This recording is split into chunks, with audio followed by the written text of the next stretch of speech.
ونعوذ بالله من شرور أنفسنا ومن سيئات أعمالنا من يهده الله فلا مضل له ومن يضلله فلا هادي له ونشهد أن لا إله إلا الله وحده لا شريك له ونشهد أن سيدنا ومولانا محمدا عبده ورسوله أما بعد فأعوذ بالله من الشيطان الرجيم بسم الله الرحمن الرحيم اهدنا الصراط المستقيم صراط الذين أنعمت عليهم غير المغضوب عليهم ولا الضالين وقال النبي صلى الله عليه وسلم الخلق عيال الله صدق الله وصدق رسوله النبي الكريم ونحن على ذلك لمن الشاهدين والشاكرين والحمد لله رب العالمين۔ میرے بھائیو، دوستو، بزرگو، ہماری بات سورہ فاتحہ کے عنوان کے لحاظ سے چل رہی ہے کہ سورہ فاتحہ ہم سے کیا تقاضا کر رہی ہے اور اللہ رب العزت ہم سے کیا چاہتے ہیں۔ تو جیسا کہ بیان کیا گیا کہ اللہ رب العزت ہر انسان کو کامیاب کرنا چاہتے ہیں اور ہر انسان کو اللہ رب العزت بلند مقام دینا چاہتے ہیں۔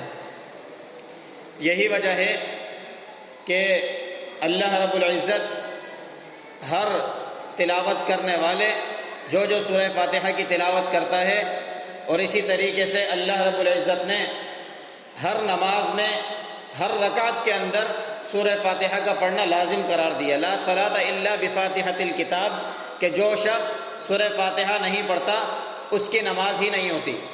اور سورہ فاتحہ کو آپ دیکھیں تو سورہ فاتحہ کے ہر لفظ پر اللہ رب العزت ہمیں جواب عنایت فرما رہے ہیں۔ وہ جواب کیا ہے کہ جب ہم کہتے ہیں کہ الحمدللہ رب العالمین، تو اللہ رب العزت کی طرف سے جواب آتا ہے کہ حمدنی عبدی، کہ میرے بندوں نے میری تعریف کی۔ پھر جب ہم کہتے ہیں کہ الرحمن الرحیم، تو اللہ رب العزت ملائک کو مخاطب کر کے یہ بات ارشاد فرما دیتے ہیں کہ اثنا علی عبدی، کہ میرے بندے نے میری تعریف بیان کی۔ اس کے بعد مالک یوم الدین جب ہم کہتے ہیں تو اللہ رب العزت اس کے جواب میں ارشاد فرماتے ہیں کہ مجدنی عبدی، کہ میرے بندے نے میری بزرگی بیان کی۔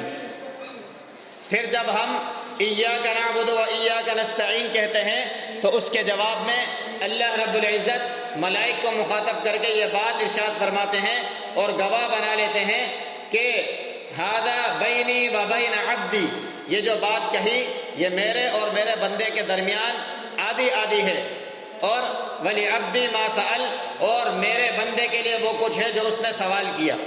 تو یہاں آپ دیکھیں کہ اللہ رب العزت ہر آیت کے بعد ہر انسان کے جو نماز میں سورہ فاتحہ تلاوت کر رہا ہے یا جس طریقے سے پڑھ رہا ہے، تو اللہ رب العزت اس کے ہر لفظ کے بدلے میں جواب عطا فرمائے۔ لیکن ہم کیا کر رہے ہیں، ہم کیا طرز عمل اپنا رہے ہیں کہ اللہ رب العزت ہمیں جواب دے رہے ہیں اور ہم اس کی ناقدری کر رہے ہیں کہ ہم نماز میں بھی پڑھ رہے ہیں تو ہمیں پتہ نہیں ہوتا کہ ہم کیا پڑھ گئے اور کہاں سے گزر گئے، اور ہم ایسے ہی پڑھتے ہوئے چلے جاتے ہیں، ہمارے اوپر کان پر جو بھی نہیں رینگتی کہ کوئی جواب سامنے سے آیا یا نہیں آیا۔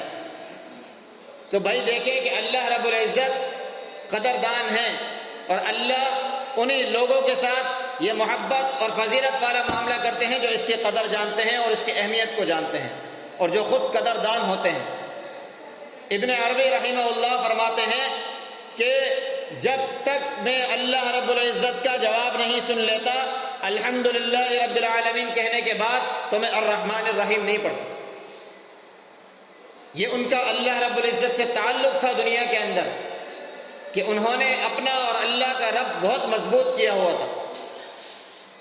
آپ غور کریں کہ وہ فرماتے ہیں کہ میں آگے نہیں بڑھتا جب تک کہ اللہ کا جواب حمدنی عبدی نہ سن لوں۔ جب حمدنی عبدی اللہ کی طرف سے یہ جواب وہ سن لیتے ہیں تو پھر اس کے بعد آگے جاتے ہیں، اور پھر فرماتے ہیں الرحمن الرحیم کہنے کے بعد جب اثنا علی عبدی کا جواب میں نہ سن لوں تو میں مالک یوم الدین نہیں کہتا۔ بہت بڑے مفکر اور صوفی بزرگ گزرے ہیں اپنے دور کے جو یہ بات کہہ رہے ہیں، لیکن آج ہم جو تلاوت کر رہے ہیں اس کے اوپر ہمارا ذرا بھی دھیان نہیں ہے کہ اللہ اس کے جواب میں ہم سے کیا کہہ رہے ہیں۔ اللہ رب العزت ہر بندے کو جواب عطا فرما رہے ہیں۔ اور پھر دیکھیں کہ اللہ رب العزت نے جب یہ اعلان فرما دیا کہ یہ بات ایاک نعبد، کہ میرے بندے نے آدھی بات میرے لیے کہہ دی کہ اے اللہ ہم تیری ہی عبادت کرتے ہیں، اور جب وایاک نستعین اس نے کہا تو یہ بندے نے اپنے لیے کہا کہ اے اللہ ہم تجھ ہی سے مدد مانگتے ہیں، تو اللہ رب العزت نے مدد کتنی بہترین فرمائی کہ اللہ نے ہمیں دعا بھی سکھا دی کہ اہدنا الصراط المستقیم، یہ اللہ سے دعا ہر طرف ہر جگہ مانگتے رہو۔ کہ اب آپ مثال کے طور پر کسی معالج کے پاس علاج کرانے جا رہے ہیں تو اللہ رب العزت سے یہاں بھی صراط مستقیم مانگیں اور صراط مستقیم طلب کریں کہ میں علاج کرانا چاہتا ہوں تو میرے ذہن میں اللہ بہترین معالج ڈال دیں، بہترین ڈاکٹر کی تجویز مجھے فرما دیں۔ پھر اسی طریقے سے ڈاکٹر کے لیے دعا کریں کہ اللہ اس کو صراط مستقیم عطا فرما دے کہ یہ جو دوائی مجھے تجویز کرے وہ دوائی میرے لیے شفا دینے والی بن جائے۔ ہر معاملے کے اندر اللہ رب العزت نے ایسی جامع دعا بتا دی کہ اس دعا کی ضرورت ہمیں ہر جگہ اور ہر لمحہ پڑھنے کی ہے کہ ہم یہ دعا کرتے رہیں چاہے دنیا کے کسی بھی معاملے میں ہو۔ پھر اللہ نے دوسری بات یہ ارشاد فرمائی صراط الذین انعمت علیہم، کہ صراط مستقیم ہے کیا؟ صراط مستقیم وہ رستہ ہے جس پر اللہ نے لوگوں پر انعام فرمایا۔ اب منعم علیہ وہ اشخاص جن کے اوپر اللہ رب العزت نے انعام فرمایا وہ کون ہیں؟ اللہ رب العزت خود اس کی آیت کی تشریح سورہ نساء کے اندر کر رہے ہیں، اولئک الذین انعم اللہ علیہم من النبیین والصدیقین والشہداء والصالحین، کہ انعام یافتہ لوگ وہ ہیں اللہ کے جو پہلے گزر گئے، یعنی انبیاء، سب سے پہلے درجے میں انبیاء۔ یعنی آپ نے اگر کامیابی کا راستہ تلاش کرنا ہے تو ایک طرف سے اللہ رب العزت نے آپ لوگوں کو آئیڈیل اور نمونے تجویز کر کے دے دیے کہ اگر آپ اپنی زندگی کو کامیاب بنانا چاہتے ہیں اور آپ چاہتے ہیں کہ آپ آخرت میں بھی سرخرو ہو جائیں، حشر کے میدان میں بھی کامیاب ہو جائیں، نبی علیہ الصلوۃ والسلام کی نظروں میں بھی آپ اچھے رہیں، تو آپ کو انبیاء والا طریقہ اپنانا پڑے گا۔ دوسرے نمبر پر صدیقین۔ صدیقین وہ لوگ جنہوں نے انبیاء کی باتوں پر بغیر چو چرا کیے ہوئے ان کی بات کو سچا اور حق مان لیا، جیسا کہ حضرت ابو بکر صدیق رضی اللہ تعالی عنہ۔ اور تیسرے نمبر پر شہداء، کہ جنہوں نے اللہ کے راستے کو حق جانتے ہوئے کلمہ حق بلند کرتے ہوئے اللہ کی راہ میں اپنی جانیں لٹا دی۔ تین قسم کے لوگ یہ ہو گئے۔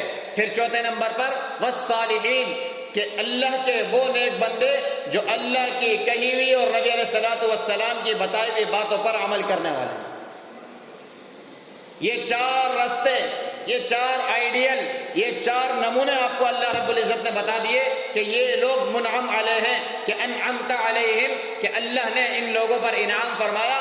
آپ لوگ اگر کامیاب ہونا چاہتے ہیں تو اللہ سے ہمیشہ صراط مستقیم مانگے اور اپنی زندگی کے اندر ان چار قسم کے لوگوں کی صحبت اختیار کریں۔ ان چار قسم کے لوگوں کے علاوہ کسی اور کی صحبت ہمیں فائدہ نہیں دے سکتی۔ اگر ہم کامیاب ہونا چاہتے ہیں اور آخرت کی بلندی چاہتے ہیں، جنت چاہتے ہیں، دوزخ سے بچنا چاہتے ہیں اور ان لوگوں کے راستے سے بچنا چاہتے ہیں جن پر اللہ نے غضب اور ناراضگی کا اظہار کیا، تو ہمارے لیے یہی طریقے موجود ہیں جو صحابہ کا، انبیاء اکرام کا اور نیک لوگوں کا کیا ہوا ہے۔ پھر اللہ سے مدد مانگنا ہر آن ہر لمحہ ہمیں یاد رہے کہ کوئی لمحہ ہم سے ایسا نہ گزرے کہ جس میں ہم اللہ رب العزت کے آگے رجوع نہ کریں۔ حضرت یونس علیہ السلام کا واقعہ آپ نے مشہور ہے، سنا ہوا ہوگا کہ انہوں کو اللہ رب العزت نے مچھلی کے پیٹ میں کئی دن گزروا دیے کہ ایک چھوٹی سی بات کی وجہ سے، چھوٹی سی لغزش کی وجہ سے حضرت یونس علیہ السلام کو ایک کشتی میں سفر کرنے لگے اپنی قوم کو چھوڑ کر، تو بار بار وہ بستی والے روکا نکالے تو ان کا ہی قرآن اندازی میں نام آتا اور کہتے کہ یہ تو ہمارے وقت کے بزرگ ہیں، ان کو نہیں ڈال سکتے۔ دوبارہ قرآن اندازی کی تو پھر ان کا نام آتا ہے، تبارہ قرآن اندازی کی تو پھر ان کا نام آتا ہے، اور اللہ کے حکم کو سمجھتے ہوئے وہ لوگ یونس علیہ السلام کو سمندر کے حوالے کرتے ہیں، تو اللہ ایک مچھلی کو حکم دیتے ہیں کہ اس کو نگل لیں۔ کئی دنوں تک اس مچھلی کے پیٹ میں رہتے ہیں۔ اب آپ اندازہ کریں کہ اس کے اندر وقت گزارنا، اس اندھیری رات کے اندھیرے کے اندر، سمندر کی گہرائی، پھر مچھلی کا پیٹ، اور مچھلی بھی بڑی وسیع، اس کے اندر وقت گزارنا، کہ اللہ رب العزت کو پھر بھی یونس علیہ السلام نے فوراً رجوع کرنا شروع کیا۔ پہلے سے ہی اللہ سے رجوع کرتے ہوئے آ رہے تھے کہ اللہ میں اپنی بستی کو چھوڑ آیا ہوں، اب آپ کے حوالے۔ پھر اللہ رب العزت سے یہاں رجوع کر رہے ہیں، کیا کہہ رہے ہیں؟ لا الہ الا انت سبحانک انی کنت من الظالمین۔ اے اللہ، آپ تو پاک ہیں، آپ کے علاوہ کوئی معبود نہیں ہے، اور البتہ میں ہی اپنی جان پر ظلم کرنے والا۔ اللہ کیا فرماتے ہیں؟ فاستجبنا له ونجیناہ من الغم، کہ ہم نے اس کی دعا کو قبول کیا اور ہم نے اس کو غم سے نجات دے دی۔ پھر آگے کا جملہ آپ غور کریں، وَكَذَلِكَ نُنْجِي الْمُؤْمِنِينَ، اسی طریقے سے ہم تمام مومنین کو نجات دینے والے ہیں۔ اللہ نے مضارع کا صیغہ استعمال فرمایا مستقبل کے لیے اور حال کے لیے، کہ اب جو بھی اس طریقے سے اللہ سے مدد مانگے گا تو اللہ رب العزت اس کی مدد کرنے والا ہے۔ ننجی المؤمنین، اللہ ہمیشہ مومنین کو نجات دیتے رہیں گے۔ اس طریقے کو اپنائیں گے۔ طریقہ کیا ہے؟ اپنی غلطی کو تسلیم کرنا اور اس کے بعد اللہ سے لو لگا لینا، یہ ہے کامیابی کا طریقہ۔ اس طرز عمل پر جب ہم آ جائیں گے تو اللہ رب العزت کے یہاں سرخرو ہو جائیں گے، اور اللہ رب العزت ہمیشہ لوگوں کو کامیاب کرنا چاہتے ہیں۔ یہ مخلوق تو اللہ کا عیال ہے، اللہ کا کنبہ ہے، اللہ کسی کو ناکام کرنا نہیں چاہتے۔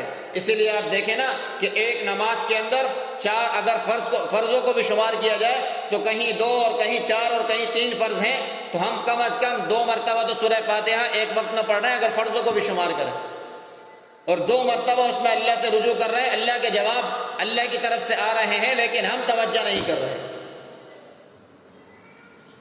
اسی طریقے سے بزرگان دین کا یہ عمل رہا ہے، وہ فرماتے ہیں کہ اپنی نمازوں کی طرف متوجہ رہیں، توجہ کے ساتھ، دھیان کے ساتھ نمازوں کو پڑھیں، کہ آپ کی نماز یہ آپ کا ضابطہ حیات ہے، کہ جتنی توجہ آپ کی نماز کے اندر ہوگی اتنی ہی توجہ آپ کی اپنی زندگی پر ہوگی، دوسروں کی طرف دیکھنے سے آپ بے نیاز رہیں گے۔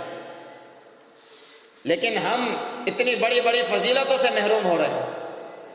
ہم نمازیں بھی پڑھ رہے ہیں، قرآن کی تلاوتیں بھی کر رہے ہیں، ذکر و اذکار بھی کر رہے ہیں، اور اسی طریقے سے اور بڑے بڑے دین کے کام کر رہے ہیں، لیکن ہم وہ توجہ اپنے اندر نہیں لاتے کہ اگر ہمارا ایک سبحان ربی الاعلیٰ بھی اللہ کی بارگاہ میں قبول ہو جائے تو ہمارا بیڑا پار ہو جائے۔ سمع اللہ لمن حمیدہ، ہم رکوع سے اٹھتے ہوئے آواز تو لگاتے ہیں لیکن اس کی طرف دھیان نہیں ہوتا کہ اللہ نے جس نے حمد بیان کی اس کی حمد کو سن لیا، لیکن ہم اس حمد کی طرف متوجہ نہیں ہوتے۔ بس ایسے ہی فرض کو قرض اتارنے کی صورت میں ہم پڑھ لیتے ہیں، تو جب اس کی طرف دھیان اور توجہ کے ساتھ ہم پڑھیں گے تو ہمارے لیے آخرت کے ذخائر اور آخرت کا راستہ آسان ہوتا چلا جائے گا۔ یہ سورہ فاتحہ آپ اس کے اوپر نظر ڈالیں تو آپ کو یہ معلوم ہوگا یہ پورے قرآن کا خلاصہ ہے، خلاصہ، اور یہ صراط مستقیم کے لفظ کی تشریح ہے پورا قرآن، کہ اللہ نے پورے قرآن میں یہ بتایا کہ صراط مستقیم کیا ہے۔ جگہ جگہ پر انبیاء کے واقعات اور اسی طریقے سے مختلف قسم کے لوگوں کے واقعات اللہ نے بیان فرمائے، کہیں حکیموں کے واقعات بیان فرمائے، کہیں کسی قوم کے عذاب کے واقعات نازل فرمائے۔ یہی بتانا مقصود ہے کہ یہ قوم ہلاک ہوئی تو کس وجہ سے ہوئی، وہ قوم کامیاب ہو گئی تو کس وجہ سے ہو گئی، اور کس نبی کو کتنا بلند مرتبہ مل گیا تو اس نے اپنی رعایا پر کس طریقے سے توجہ دی۔ صراط مستقیم بتانا مقصود ہے کہ اللہ رب العزت ہم سب کو کامیاب کرنا چاہتے ہیں۔ تو آج جس بات کی ضرورت ہے وہ یہی ہے کہ ہم اور آپ اس طرز عمل پر آ جائیں جس پر اللہ رب العزت ہمیں دیکھنا چاہتے ہیں۔ وہ طریقہ انبیاء، صدیقین، شہداء اور صالحین کا ہے۔ ہم قرآن کو سمجھنا چاہتے ہیں تو کسی بڑے کی صحبت میں بیٹھ کر قرآن کو سمجھنے کی کوشش کریں کہ اللہ نے کتاب بھی نازل فرمائی اور کتاب کے ساتھ رجال بھی نازل فرمائے کہ کوئی کتاب کسی نبی کے بغیر دنیا میں نہیں آئی، سمجھانے والا ساتھ آیا۔ آج ہم اور آپ عمل تو کر رہے ہیں لیکن اس عمل کی گہرائی ہمیں نہیں معلوم، اور ہم لوگوں کے پاس معلوم کرنے بھی نہیں جا رہے کہ یہ بات ہم سے کیا تقاضا کر رہی ہے۔ ہم دنیاوی معاملات کے اندر، چھوٹے بڑے معاملات کے اندر تو لوگوں سے رجوع کرتے ہیں، لیکن جہاں دین کا معاملہ آتا ہے وہاں اپنی تحقیق کرنا شروع کر دیتے ہیں۔ صراط الذین انعمت علیہم، ہمیشہ ان لوگوں کی تعلیمات کی طرف متوجہ رہیں جو آپ سے پہلے زندگی گزار کر چلے گئے یا اس وقت میں اللہ کے ولی جو موجود ہیں ان کی طرف رجوع کریں، علماء کی طرف رجوع کریں کہ وہ ہیں انعمت علیہم، کہ اللہ کے انعام یافتہ لوگ۔ دعا ہے کہ اللہ رب العزت خود مجھے بھی ان باتوں کو سمجھنے کی توفیق عطا فرمائے اور آپ تمام میں سے ہر ایک کو سمجھ عطا فرما دے۔ وآخر دعوانا ان الحمدللہ رب العالمین۔ الحمدللہ رب العالمین والعاقبۃ للمتقین والصلاۃ والسلام علی سید الانبیاء والمرسلین۔ اللہم انت السلام ومنک السلام تبارکت یا ذی الجلال والاکرام۔ اللہ کریم ہمارا یہاں بیٹھنا اپنی بارگاہ عالیہ میں قبول فرما۔ اللہ کریم قرآن اور احادیث کا سننا سنانا اپنی بارگاہ عالیہ میں قبول فرما۔ اللہ کریم حاضرین کی حاضری کو قبول فرما۔ یا اللہ جتنے ہمارے بیمار ہیں، پریشان حال ہیں، مصیبت زدہ ہیں، یا اللہ تمام کی بیماریوں کو، پریشانیوں کو، مصیبتوں کو دور فرما۔ یا اللہ جتنے بے روزگار ہیں سب کو حلال طیب روزگار عطا فرما۔ یا اللہ جتنے پیارے ہمارے اس دنیا سے چلے گئے اللہ سب کی کامل بخشش فرما۔